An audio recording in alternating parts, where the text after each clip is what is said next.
दोस्तों, इस दुनिया में हर कोई अपने जीवन में कुछ बड़ा हासिल करना चाहता है। सफलता, सम्मान और दूसरों के दिलों में जगह बनाना। लेकिन क्या आपने कभी सोचा है कि वह कौन सा साधन है जो हमें इस मुकाम तक पहुंचा सकता है? वह कोई और नहीं बल्कि हमारे शब्द हैं। जी हाँ, हमारे शब्दों में इतनी ताकत है कि वे किसी की दुनिया बदल सकते हैं। हमारे शब्द तीर की तरह होते हैं। एक बार छोड़े गए तो वे गहरे प्रभाव छोड़ते हैं। इनसे हम किसी को खुश कर सकते हैं, किसी का मन बदल सकते हैं या फिर किसी को निराश भी कर सकते हैं। इसलिए सबसे पहले हमें यह समझना होगा कि शब्द केवल संवाद का माध्यम नहीं है, बल्कि वे एक ऐसा अस्त्र है जो सही तरीके से इस्तेमाल किया जाए तो हमें कामयाबी की ऊंचाइयों तक पहुंचा सकता है। दोस्तों, इस दुनिया में सबसे ताकतवर हथियार कोई तलवार या बंदूक नहीं है, बल्कि हमारे अपने शब्द हैं। शब्दों में वह शक्ति है जो इस दुनिया को हिला सकती है, लोगों के दिलों को जीत सकती है और जिंदगी को पूरी तरह बदल सकती है। आपने देखा होगा, कई बार एक इंसान जिसकी शक्ल सूरत उतनी आकर्षक नहीं होती, फिर भी वह लोगों का दिल जीत लेता है। वह इज्जत, शोहरत और दौलत हासिल करता है। क्यों? क्योंकि वह जानता है कि कैसे सही तरीके से शब्दों का इस्तेमाल करना है। सोचिए, क्या आपने कभी ऐसे इंसान को देखा है जो देखने में साधारण हो लेकिन लोग उसके दीवाने हो? क्या ऐसा व्यक्ति आपके जीवन में कभी आया है जिसने अपने बोलने के तरीके से आपको प्रभावित किया हो? ऐसे लोग जीवन में नाम, शोहरत, इज्जत और दौलत कमाते हैं सिर्फ अपनी बातों से। आपने देखा होगा, कई लोग पढ़ाई लिखाई में तो कमजोर होते हैं लेकिन अपनी बातों से ही कामयाबी की सीढ़ियां चढ़ते जाते हैं। ऐसा इसलिए क्योंकि वे जानते हैं कि सही समय पर सही तरीके से सही शब्दों का इस्तेमाल कैसे करना है। याद रखिए, बोलने की कला सीखने के लिए आपको किसी विशेष शिक्षा की जरूरत नहीं, बस आपको अपने अंदर के आत्मविश्वास को जगाना है। अपनी भावनाओं को शब्दों के माध्यम से सही तरीके से व्यक्त करना है। जब आप इस कला में माहिर हो जाते हैं तो फिर कोई भी मंजिल आपके लिए दूर नहीं रह जाती। शब्दों का जादू इतना शक्तिशाली होता है कि वह रोते हुए को हंसा सकता है और हंसते हुए को रुला सकता है। यह वही जादू है जिससे नेता पूरे देश पर राज करते हैं, कलाकार पूरी दुनिया का दिल जीतते हैं और व्यापारी अपने व्यापार को शिखर पर ले जाते हैं। यह वही जादू है जो हमें हमारे जीवन के हर क्षेत्र में कामयाब बना सकता है। तो चलिए जानते हैं इस कहानी के माध्यम से कि हम बातों से दुनिया कैसे जीत सकते हैं, कैसे हम किसी से अपना काम करवा सकते हैं, कैसे हम किसी को अपना दीवाना बना सकते हैं। लेकिन इससे पहले कि आप कहानी में खो जाएं, वीडियो को लाइक और चैनल को सब्सक्राइब जरूर करें। एक समय की बात है, हिमालय की घाटी में एक बहुत ही महान बौद्ध भिक्षु रहते थे। उनकी ख्याति दूर दूर तक फैली हुई थी। एक दिन एक व्यक्ति उनके पास आया और वह व्यक्ति उस बौद्ध भिक्षु से कहता है कि हे गुरुवर, सब यही कहते हैं कि चालाकी से बात करो, चालाक बनो, अन्यथा तुम हमेशा पीछे रह जाओगे। हे गुरुवर, आप ही बताएं कि चालाक कैसे बना जाता है। क्या आप हमें चालाक बनने के बारे में कुछ बता सकते हैं? बौद्ध भिक्षु ने उस व्यक्ति की सारी बातें बड़े ही ध्यान से सुनी और उसके बाद मुस्कुराते हुए वह उस व्यक्ति से कहते हैं, तुम मेरी बात बड़े ध्यान से सुनना। जो मैं तुम्हें बताने वाला हूं वह बहुत ही महत्वपूर्ण है, इसीलिए इसके एक एक शब्दों को बहुत ही ध्यान से सुनना और इसे समझने का भी प्रयास करना। इस दुनिया में यदि कोई सबसे ताकतवर हथियार है तो वह है हमारे शब्द। फिर चाहे वह शब्द लिखे गए हों या फिर बोले गए हों, यह शब्द एक ऐसा हथियार है जिसका यदि सही समय पर, सही व्यक्ति पर और सही तरीके से इस्तेमाल किया जाए तो आप अपनी पूरी जिंदगी बदल सकते हैं। और इतना ही नहीं, यदि हम चाहे तो अपने शब्दों को फूलों की तरह भी इस्तेमाल कर सकते हैं और यदि हम चाहे अपने शब्दों को तीरों की तरह भी इस्तेमाल कर सकते हैं। हम हमारे कहे गए शब्द गहरे से गहरे घाव भी भर सकते हैं और कभी कभी हमारे यही शब्द गहरे से गहरे घाव भी दे जाते हैं। हमारे शब्द में इतनी ताकत होती है, यदि आप चाहे तो अपने कहे गए शब्दों से किसी की जिंदगी बना सकते हैं और चाहे तो आप अपने इन्हीं शब्दों से किसी की जिंदगी बर्बाद भी कर सकते हैं। हमारे शब्दों में इतनी ताकत होती है कि आप चाहे तो दूसरों के जीवन में खुशियां भर सकते हैं और यदि आप चाहें तो अपने इन्हीं शब्दों का इस्तेमाल करके उनके जीवन में दुखों का सैलाब ला सकते हैं। आप चाहे तो इन्हीं शब्दों से किसी के रिश्ते बना भी सकते हैं, और यदि आप चाहे तो इन्हीं शब्दों से किसी के रिश्ते तोड़ भी सकते हैं। आपके अपने कहे गए शब्द आपको कामयाबी भी दिला सकती है, और वही आपके कहे गए शब्द आपको पूरी तरह से तबाह भी कर सकते हैं। शब्द न केवल एक इंसान को बल्कि पूरे के पूरे परिवार को, पूरे शहर को और पूरी इस दुनिया को बर्बाद करने की और निर्माण करने की ताकत रखते हैं। इसलिए शब्दों को इस दुनिया का सबसे ज्यादा ताकतवर और घातक हथियार माना जाता है। इसलिए हमें अपने शब्दों का इस्तेमाल सही ढंग से करना चाहिए, ताकि उसका इस्तेमाल करके हमें और दूसरों को भी भला पहुंचे। और इसीलिए मैं आज तुम्हें शब्दों के कुछ जादू के बारे में बताने वाला हूं। और अब आपके मन में यह प्रश्न उठ रहा होगा कि क्या शब्दों में भी जादू होता है? तो हाँ, अवश्य ही शब्दों में जादू होता है, लेकिन यह दिखता नहीं है, परंतु इसका असर आपको अवश्य नजर आता है। हमारे शब्दों में कमाल का जादू होता है। यह चाहे तो रोते हुए को हंसा दे और हंसते हुए को रुला दे। किसी की दुनिया में खुशियां भर दें तो वही किसी की दुनिया में दुखों का सैलाब भर दे। शब्दों में ऐसा जादू होता है जिससे हर इंसान आपकी तरफ खींचा चलाएगा। जो इंसान शब्दों का जादू जान गया, इस संसार में उससे बड़ा जादूगर और कोई नहीं हो सकता। लोगों से बात करना, उनसे अपने कामों को मनवाना, यह एक कला है, और यह कला आपको सीखनी चाहिए। इसके बाद आपको कुछ भी सीखने की कोई आवश्यकता नहीं पड़ेगी, बस आपको बोलने की कला आनी चाहिए। उसके बाद हर कामयाबी आपकी होगी। आप जिस इंसान को भी चाहेंगे वह आपकी तरफ आकर्षित होने लगेगा। और यह बोलने की कला सीखने के लिए आपको कोई धन खर्च करने की भी आवश्यकता नहीं है। आपने देखा होगा कि कई लोग बहुत ज्यादा पढ़ाई तो करते हैं, लेकिन उनके पास बोलने की कला नहीं होती, जिस वजह से वह अपने जीवन में कभी सफल नहीं हो पाते। लेकिन आपने वहीं पर कुछ ऐसे भी लोगों को देखा होगा जो पढ़ाई लिखाई में तो बहुत कमजोर रहते हैं, लेकिन बोलने की कला में वह माहिर होते हैं, और वह लोग अपने जीवन में लगातार सफलता की सीढ़ी पर चढ़ते चले जाते हैं, और उन्हें रोकने वाला भी कोई नहीं होता। बोलने की कला सीखना इतना मुश्किल भी नहीं है, बस जरूरत है हमें कुछ आदतों को बदलने की, और साथ ही अपने नजरिया में कुछ परिवर्तन लाने की। आप अपने शब्दों की ताकत को कम मत समझना। आपने देखा होगा केवल एक नेता पूरे देश में कैसे राज करता है, और वह भी केवल अपने बोलने की कला से। हमारे शब्दों में इतनी ताकत होती है कि वह अंदर से मरे हुए इंसान में भी फूंक डाल सकती है, उसे एक नई जिंदगी दे सकती है। इसलिए आज हम यही जानने वाले हैं कि अपने शब्दों का इस्तेमाल हम कैसे कर सकते हैं, अपने शब्दों से हम जिंदगी में कामयाबी कैसे हासिल कर सकते हैं, और सभी लोगों को अपने शब्दों से हम अपनी ओर कैसे आकर्षित कर सकते हैं। लेकिन आपको उससे पहले यह 3 महत्वपूर्ण बातों का ध्यान रखना होगा। जब भी आप शब्दों के तीर चलाने के बारे में सोचें, तो सबसे पहले आपको यह सोचना जरूरी है, यह तीर मैं किस पर छोड़ रहा हूं, और यह तीर मैं क्यों छोड़ रहा हूं, और इस तीर का परिणाम क्या होगा। आप तो जानते हैं कि ऊपर वाले ने हमें 2 कान और 1 मुंह दिया है, ताकि हम सुने ज्यादा और बोले कम। और जो लोग कम बोलते हैं, उनकी सोचने और समझने की क्षमता भी अधिक बोलने वालों से कई ज्यादा होती है, और वह किसी भी काम में अपना 100% देने में पूरी तरह से समर्थ होते हैं। इसीलिए यदि आप भी जीवन में चालाक बनना चाहते हैं, अपने शब्दों का सही तरीके से इस्तेमाल करना चाहते हैं, तो आपको इन 8 बातों को ध्यान देना होगा। आपको इन 8 बातों को गांठ बांधनी होगी और इन बातों को अपने जीवन में उतारना होगा। और हाँ, एक बात अवश्य ध्यान रखिएगा, चालाकी से बात करने का अर्थ यह भी नहीं होता कि आप स्वार्थी बन जाएं और किसी का गलत फायदा उठाएं।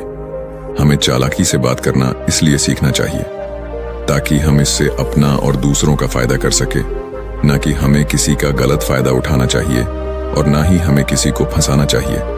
बल्कि हम जितना भी लोगों से अच्छी तरीके से बात करेंगे, उतना ही लोग हमें पसंद करेंगे, हमारी इज्जत करेंगे, और हमारी बातों को भी वह बड़े ही ध्यान से सुनेंगे। वह हमारी कद्र करेंगे और लोगों की नजरों में इस समाज में हमारा मान सम्मान और गौरव बढ़ेगा। इसलिए यदि आप इस समाज में रहना चाहते हैं, तो इस समाज के अनुसार आपको सोच समझकर चालाकी से बात करना सीखना होगा। आगे वह बौद्ध भिक्षु उस व्यक्ति को पहली बात बताते हुए कहते हैं कि अपनी बातों को कम से कम शब्दों में व्यक्त करना सीखो। क्योंकि बुद्धिमानी का मतलब होता है कि चीजों को आसान बनाया जाए। यदि आप अपनी बातों को दूसरे व्यक्ति को कम से कम शब्दों में नहीं समझा सकते हैं, तो वह आपकी बात नहीं सुनना चाहेगा। उसे आपकी बातें बोर लगने लगेंगी और वह आपसे दूर भागने लगेगा। आपने देखा ही होगा कि आपके आसपास कोई ना कोई व्यक्ति तो जरूर होगा जो अपनी बातों को बहुत घुमा फिराक, बहुत बढ़ा चढ़ाकर बोलता है। और ऐसे व्यक्ति पर आप कैसा महसूस करते हैं, ठीक वैसा ही वह सामने वाला व्यक्ति आपके लिए महसूस करेगा। क्योंकि आजकल अक्सर लोग बातों को इधर उधर घुमाकर ही कहते हैं। उन्हें सीधी बात करना अच्छा ही नहीं लगता, लेकिन वह यह भूल जाते हैं कि वह अपनी बातों को और भी ज्यादा मुश्किल कर रहे हैं, जिससे उनकी बातों में कोई भी दिलचस्पी नहीं लेता। इसीलिए आपको इस बात का ध्यान जरूर रखना चाहिए कि अपनी बातों को कम से कम शब्दों में लोगों तक पहुंचाएं, और यही बुद्धिमानी है। क्योंकि आजकल के दौर में हर किसी के पास इतना समय नहीं है कि वह आपकी लंबी चौड़ी बातें सुन सके। सभी के पास अपने अपने काम हैं, सभी अपने अपने कामों में व्यस्त हैं, अपने जीवन में व्यस्त हैं, और आप खुद ही अपना समय क्यों बर्बाद कर रहे हो? जब आप किसी भी बात को केवल 1 मिनट में कह सकते हो, तो आप उसके लिए आधा घंटा क्यों लगा रहे हो? जितना ज्यादा आप कहेंगे, उतने ही सस्ते आप महसूस होंगे, और जितना ही कम शब्दों में आप अपनी बातों को लोगों तक पहुंचाएंगे, तो लोग उतना ही ध्यानपूर्वक आपको सुनना और समझना पसंद करेंगे। आगे वह बौद्ध भिक्षु उस व्यक्ति को दूसरी बात बताते हुए कहते हैं कि दूसरों का दिल जीतना सीखो। आप जब भी लोगों के साथ होते हो तो उन्हें अपने साथ अच्छा महसूस करवाओ। अगर आपको किसी से अपना काम निकलवाना है तो उसकी थोड़ी सी बढ़ाई करो, क्योंकि आजकल हर कोई अपनी बड़ाई सुनना चाहता है। आपका कुछ नहीं बिगड़ेगा, क्योंकि वह अपनी बड़ाई खुद सुनना चाहता है। लेकिन हाँ, बड़ाई करते समय इस बात का भी ध्यान रखना चाहिए कि सामने वाले को ऐसा ना लगे कि आप सचमुच में ही उसकी बड़ाई कर रहे हैं, उसका मजाक बना रहे हैं। जैसे मान लो कोई व्यक्ति काला है और आप उसे कह दो कि तुम बहुत सुंदर दिख रहे हो, तो वह आपकी बात समझ जाएगा, और हो सकता है कि वह आपसे गुस्सा भी हो जाए।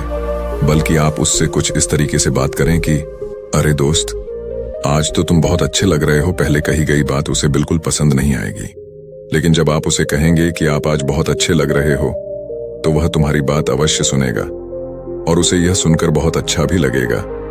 इसीलिए पहले उन्हें वह दीजिए जो उन्हें चाहिए, और फिर वह अपने आप ही आपको जो चाहिए वह देने को तैयार हो जाएंगे। फिर बौद्ध भिक्षु तीसरी बात बताते हुए कहते हैं कि जो भी बोलो विश्वास के साथ बोलो। अपनी बात रखने में कभी शर्माओ मत। अपनी बात को पूरे आत्मविश्वास के साथ रखो। आपने देखा होगा कि हम में से कई लोग अपनी बात रखने में शर्माते हैं, फिर भले ही वह उस विषय के बारे में अधिक जानकारी रखता हो, लेकिन वह लोगों से उस विषय के बारे में बात करने में शर्माता है, जिस वजह से लोग उसकी बातों पर विश्वास नहीं करते। उन्हें लगता है कि इसे इसके बारे में बिल्कुल नहीं पता, और वह लोग आपकी बातों में दिलचस्पी नहीं दिखाते, और वह लोग आपको आपकी बातों को झूठ भी समझने लगते हैं। इसलिए आप किससे क्या कह रहे हैं और क्यों कह रहे हैं, यह बात समझना भी बहुत जरूरी है। और यदि आप किसी के बारे में जानते हैं और पूरे आत्मविश्वास के साथ उस बात को रखते हैं, तो सामने वाले व्यक्ति पर आपकी बातों का प्रभाव जरूर पड़ेगा, क्योंकि आत्मविश्वास में ही वह शक्ति है जिससे लोग आपकी बातों पर विश्वास करते हैं, आपकी बातों से ही प्रभावित होते हैं। किंतु यदि आप अपनी बात रखने में शर्माते हैं, तो आप कभी भी अपना प्रभाव दूसरे व्यक्ति पर नहीं छोड़ सकते। इसीलिए जब भी आप किसी से बात करें, तो अपनी बातों को आत्मविश्वास के साथ रखें। आगे वह बौद्ध भिक्षु व्यक्ति को चौथी बात बताते हुए कहते हैं कि अपने शब्दों और अपने वाक्यों में भावनाओं को ढालने की कोशिश करें, क्योंकि जब तक आपके शब्दों में, आपके वाक्यों में भावनाएं नहीं होंगी, तो वह लोगों के दिल तक कैसे पहुंच पाएंगी। और जब आपके शब्दों में, आपके वाक्यों में भावनाएं जुड़ी होती हैं, तो वह आसानी से लोगों के दिल तक पहुंच जाती है। इसीलिए आपको अपनी आवाज को उसी माहौल के हिसाब से रखनी चाहिए। यदि आपको लगता है कि किसी वाक्य पर, किसी ऐसी स्थिति पर आपको दुखी होना चाहिए, तो आपकी आवाज में वह नमी होनी चाहिए। और यदि आपको लगता है कि सामने वाला व्यक्ति खुश है और वह खुशी खुशी आपकी बात सुन सकता है, तो आप उससे खुशी खुशी भी बात कर सकते हैं। और दूसरी तरफ यदि आपको लगता है कि कोई व्यक्ति दुखी है और उसके मन को शांत होना चाहिए, तो आपको भी उसके मन को शांत करने वाली वाणी, मतलब अपने शब्दों, अपने वाक्यों का इस्तेमाल करना चाहिए। अपनी आवाज में नमी रखनी चाहिए, जिससे आपके मन की बात, आपकी भावनाएं उसके दिल तक पहुंच सके और वह आपकी बात सुनने में दिलचस्पी दिखाए। क्योंकि जब आप किसी का दर्द बांटते हैं तो सामने वाले व्यक्ति को बहुत अच्छा लगता है, और ऐसे समय पर आपकी भावनाएं, आपके शब्द और आपके वाक्य ही अधिक महत्व रखते हैं। शब्द वाक्य सब एक ही होते हैं, बस इन्हें बोलने का तरीका अलग अलग होता है। कि जैसे आप अपने पार्टनर से प्रेम से कहते हैं कि मैं तुम्हें कभी नहीं छोड़ूंगा, और वहीं पर अगर आप गुस्से से यही बात कहते हैं, मैं तुम्हें नहीं छोड़ूंगा, तो इन दोनों बातों का मतलब तो एक ही है, लेकिन कहने का तरीका बदल गया है। शब्द तो हर किसी के पास होते हैं, लेकिन सही तरीके से शब्दों का इस्तेमाल करना, यही बुद्धिमानी होती है। जो अपने शब्दों में, अपने वाक्यों में भावनाओं को जोर पाता है, वही लोगों के दिल में राज कर पाता है। आगे वह बौद्ध भिक्षु उस व्यक्ति को 5वीं बात बताते हुए कहते हैं कि जब भी तुम किसी व्यक्ति से बात करते हो तो उसकी आंखों में आंखें डालकर बात करो, क्योंकि यदि आप बात करते समय लोगों से नजरें चुराएंगे, सामने वाले व्यक्ति से छुप छुप कर बातें करेंगे, तो उसे ऐसा महसूस होगा जैसा कि आप उससे कुछ छुपा रहे हैं, आप उससे झूठ बोल रहे हैं। इसीलिए वह आपकी बातों में दिलचस्पी नहीं दिखाएगा और ना ही वह आपकी बातों पर विश्वास करेगा। और वहीं पर दूसरी तरफ यदि आप पूरे आत्मविश्वास के साथ किसी दूसरे व्यक्ति की आंखों में आंखें डालकर यदि आप उससे झूठ भी कह देंगे, तो भी वह आपकी बातों पर विश्वास कर लेगा और वह आपकी बातों में दिलचस्पी भी दिखाएगा। इसीलिए बात करो राजा की तरह और काम करो गुलाम की तरह। तभी आगे वह बौद्ध भिक्षु उस व्यक्ति को 6ठी बात बताते हुए कहते हैं, कम बोलो और काम का बोलो। अर्थात अपने बोलने के तरीके सुधार लें, ना तो बहुत धीरे बोलो और ना ही बहुत तेज। अपने शब्दों का उच्चारण सही और स्पष्ट तरीके से करें। अगर आप बहुत जल्दी जल्दी बोलेंगे तो लोग कुछ भी समझ नहीं पाएंगे, और अगर आप बहुत धीरे धीरे बोलेंगे तब भी लोग आपसे बोर हो जाएंगे और वह आपकी बातों में थोड़ी भी दिलचस्पी नहीं दिखाएंगे। यदि आप बहुत चिल्ला चिल्ला कर बोलेंगे तब भी लोगों को आपकी आवाज पसंद नहीं आएगी, और यदि आप बहुत धीरे धीरे बोलेंगे तब तो लोगों तक आपकी आवाज ही नहीं पहुंचेगी और आपकी बातों का असर भी नहीं होगा। इसीलिए अपनी बातों को साफ और स्पष्ट रखें, अपने शब्दों को साफ और स्पष्ट रखें, ताकि वह लोगों को अच्छी तरह से समझ में आ सके। क्योंकि अक्सर यह देखा गया है कि जब भी कोई इंसान बोलना शुरू करता है तो उसके शुरुआती 90 सेकंड यह कहते हैं कि लोग उसे सुनना पसंद करेंगे या नहीं, और यह भी बताता है कि वह व्यक्ति एक कुशल व्यक्ति है या नहीं। और यदि आप 90 सेकंड तक लोगों को अपनी बातों में रोक सकते हैं, और यदि लोग आपकी बातों में 90 सेकंड तक रुचि लेते हैं, तो इसका अर्थ यही है कि वह लोग आपकी बातों को सुनना चाहते हैं, आपकी बातों को समझ रहे हैं, और वह लोग आपसे जुड़ना भी चाहते हैं। किंतु अक्सर यही देखा गया है कि कुछ लोग बहुत चिल्ला चिल्ला कर कहते हैं और कुछ लोग बहुत धीरे धीरे कहते हैं, जिससे उनके शब्द ही समझ नहीं आते। इसीलिए शब्दों को स्पष्ट रखिए। आपको उतना ही आवाज में बोलना चाहिए जितने में आपके विचार सामने वाले व्यक्ति तक पहुंच सके। फिर 7वीं बात बताते हुए उस व्यक्ति को बौद्ध भिक्षु कहते हैं कि लोगों की मदद करना सीखो। जब भी आप किसी की मदद निस्वार्थ भाव से करते हैं तो सामने वाला व्यक्ति भी आपकी मदद करने के लिए अवश्य ही तत्पर रहेगा। जब भी आपको आवश्यकता होगी वह आपकी मदद अवश्य करेगा, क्योंकि आपने बुरे वक्त पर उसका साथ दिया था, और वह भी बुरे वक्त में आपका साथ देने के लिए हमेशा तैयार रहेगा। आपने अपने घर में अपने बच्चों को तो देखा ही होगा, जिनका मन बिल्कुल साफ होता है, जिनके मन में कोई भी स्वार्थ नहीं होता, और जब उन्हें कुछ चीज चाहिए होता है तो जैसा आप कहते हैं वह बिल्कुल वैसा ही करते हैं। आप कोई भी काम को उनसे कहते हैं तो वह उस काम को तुरंत ही कर देते हैं। इसलिए निस्वार्थ भाव से लोगों की मदद करना सीखो, जिससे आपके मन को भी शांति मिलती है और आप एक सुकून महसूस करते हैं, और साथ ही आपके सोचने और समझने की क्षमता भी बढ़ने लगती है। 8वीं और आखिरी बात बताते हुए वह बौद्ध भिक्षु उस व्यक्ति को कहते हैं कि इंसान को सुनने की आदत डालनी चाहिए।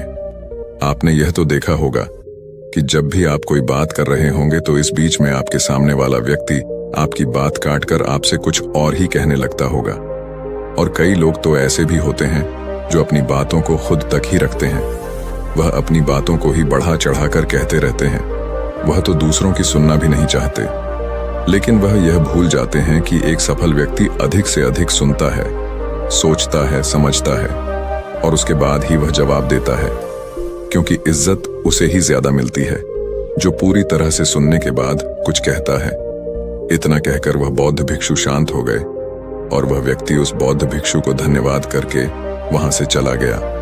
तो दोस्तों, उम्मीद है इस वीडियो से आपको काफी कुछ सीखने को मिला होगा, और अगर कुछ सीखने को मिला हो तो हमारे इस वीडियो को लाइक, शेयर और बुद्धा स्टोरियन चैनल को सब्सक्राइब जरूर कर लीजिएगा और साथ ही कमेंट में नमो बुद्धाय जरूर लिखिएगा। धन्यवाद।